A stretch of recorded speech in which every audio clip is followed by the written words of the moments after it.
ጸጉሯን እስከ ማቆም ደረጃ ያስደረጋት እንግዲህ ፍቅር በጣም ብስኩት ናት። ብስኩት የሆነችም ሊናት እንግዲህ ከከተማ ወደ ተለያዩ ቦታዎች አውጥቼ ፏ ብትን ዝንጥላ አረጋት ነው ሲላት፣ ምን አይነት ልብ ነው ያለህ? እኔ ስንሽት ብሎኛል ስትለው፣ እኔ አልሰለችሁም። አያችሁ እኛ ሰልችተናል እንጂ ማይክል ጃክሰን ገና ነው ልቡ።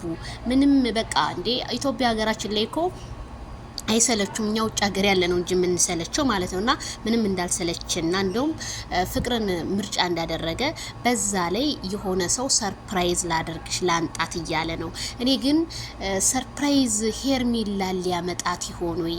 በጣም ትልቅ ሰርፕራይዝ ነው ብለዋልና ሄርሜላ ሊያመጣት ነው ብዬ የሆነ ነገር በቃ እንትና ላይ ማለት እሷን ከሆነ እኛም ደስ ይለናል። ግን ማይክል ጃክሰን ፍቅርን አንጥተ ቡዛ ጋር ልታስተያያ ከሆነ በጣም ነው የሚገርመው። ግን ቡዜም ፍቃደኛ አይደለችም ማለት እውነተኛ ቁም ነገር አውራ ስትለው ጭራሽ ወንዝ ይዘሽኝ ሄርሺ ክፍለ ሀገር እያለው ገላይን ታጥቢ ነበር ትልቅ እስከሆንኩ ድረስ በጣም ቀልድ ነው።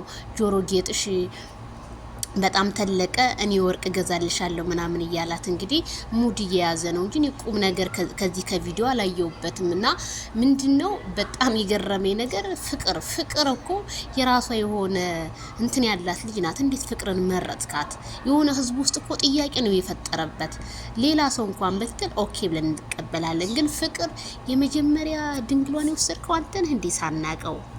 መቼም አንተ በድንግል አንደኛ ነህ ይላሉ አንዳንድ ሲያወር ሰምቼ ነው። እና የመጀመሪያ ፍቅረኛና የድሮ ቃ ይረሳም ይባላል ወይ? እንደዛ ብለህ ተመልሰህ ይሆን እንዴ? ያንተ ነገር እኮ ደግሞ ፈገግታ ሄርሜላ ልታመጣ ነው የሚመስለው። እሷን አንተ በትልቅ ልዴት ሰርፕራይዝ ካረከን ኦኬ ደስ ይለኛል። ምክንያቱም ብዙ ራሱን ለባብሳለሽ ብዬ ነው የማምነውና በጣም ይገርማል። የአብርሃም ምላሽ ግን